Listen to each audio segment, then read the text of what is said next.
Thank you. I'll talk about this issue that you all want to hear about, namely the consultants and the vendors. Let me recall the history of this company. We started in late March, and then there was really nothing. We met with the minister, the 3 non-executives, and were supposed to start a company, and no one except for us had the idea what should such a company do, how should it look. In beginning of April, we met a minister. You know, and if you establish a company like this, usually it takes 9 months to a year, because you have to recruit the people, you have to establish the policies and all that. When we met the minister in April, he said that, look, you are going to take over the assets of NLB in the end of May. And furthermore, you are going to recapitalize the NLB at the end of May. Now, these were 2 months, and we didn't have anyone but three executives on the employment list. We had to use consultants, of course, to do all the analytical work in order to be able to at least be reasonably prepared in May. Now, in end of May, this was postponed to the end of June, and when we came to the end of June, the DG Comp from Brussels appeared and said that, look, these transfer prices that you have calculated, not us, but the banks and the central bank, these are much too high, so we have to redo all this. We'll be ready in September. So we had to postpone everything until September and continue prepare, of course, for the assets that we should take over. In September, we heard that now it's further delayed because we have to have the full AQRs as the quality reviews for the whole banking or the whole financial system. And the stress test also provided or asked for by Brussels. Now that turned out to be ready in December. And in the beginning of December, we thought that we will take all the assets over the first half of 2014. Now in mid-December, we heard that, look, you have to take everything over before year end. Now this is, I've never experienced a journey with an asset management company, anything like this. The changes from month to month, and the demands on the organization and the flexibility following that. Anyway, we managed to do it, but we had to use consultants in various ways over time for the analytical work, for the preparation of the takeover in December, for the setting up of the organization, etc. And there was actually no other way to do this, because we hadn't the time to build the organization and to adapt to all these differences in setting. Now, second, consultants are not here just to help us in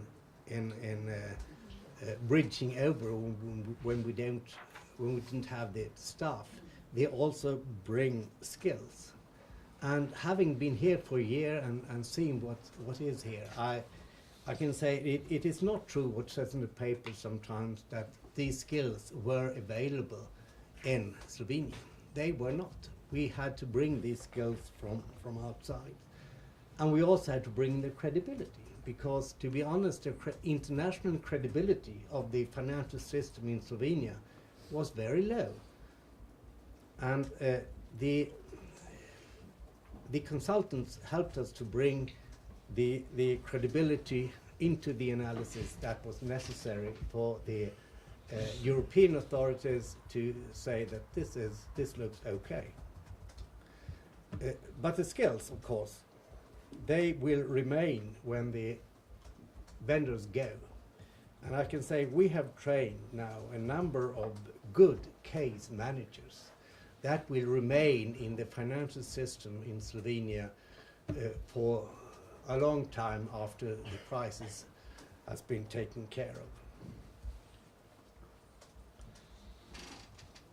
Now, when we started again, we had to find very quickly a CEO, because the people we had suggested for from the authorities here as taking over and starting up the company were definitely not those who could do that. So we had to find someone international, somewhere who would be able to, who would have the experience of setting up companies like this, and who were also able to lead the development. And this is how we found Torbjörn Månsson very quickly, over a day actually.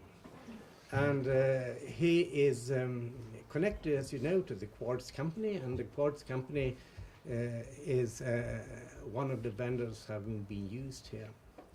So there is definitely a potential conflict of interest between Torbjörn Månsson and Quartz and company. So we had the choice: should we completely say that Quartz is out of the, could not be included in any kind of acquisition of vendors? And we found in the board that that would have been stupid. It would have not been in the interest of the company, because Quartz has qualities and they could provide services that we really needed at the time. So, and very quickly. So Torbjörn rested on the Quartz for the very first weeks to set up the company, and then later in order to analyze the data that we got, or rather that we did not get, because we have had a very large trouble in getting data. We've not been able to take part of many of the analysis done elsewhere, so we've been forced to do the analysis of many of the assets that we've taken over, the major ones actually, by ourselves, and that's been costly, no question about it.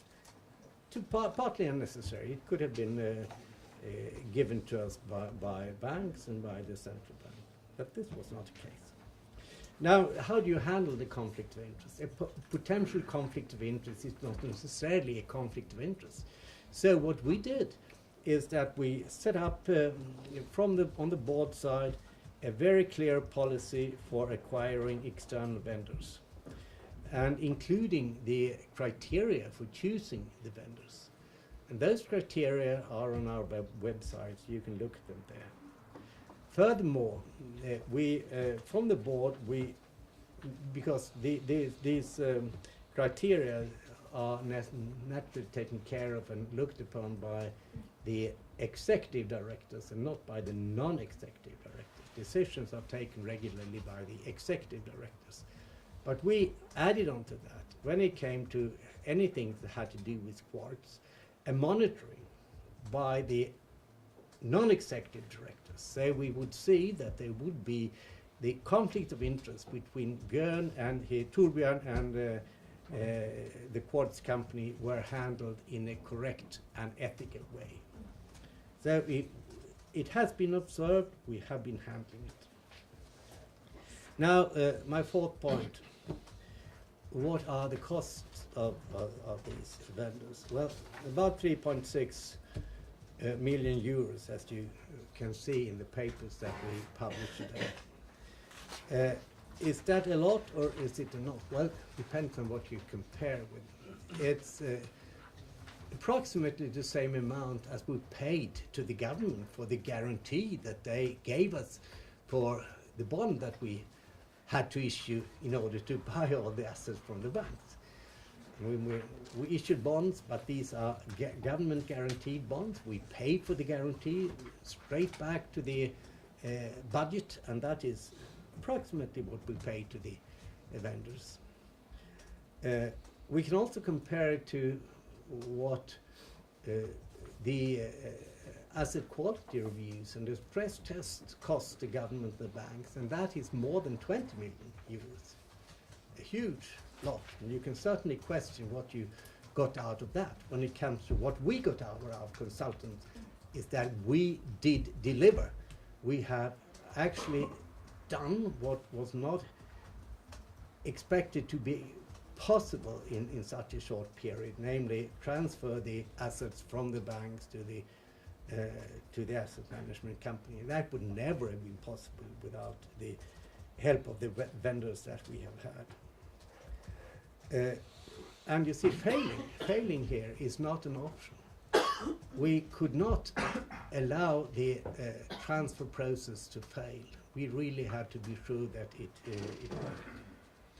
And how can you judge that it worked? Well, we certainly did the files, but also it was observed internationally. The rates on the government bonds of Slovenia fell by between 100 and 150 basis points.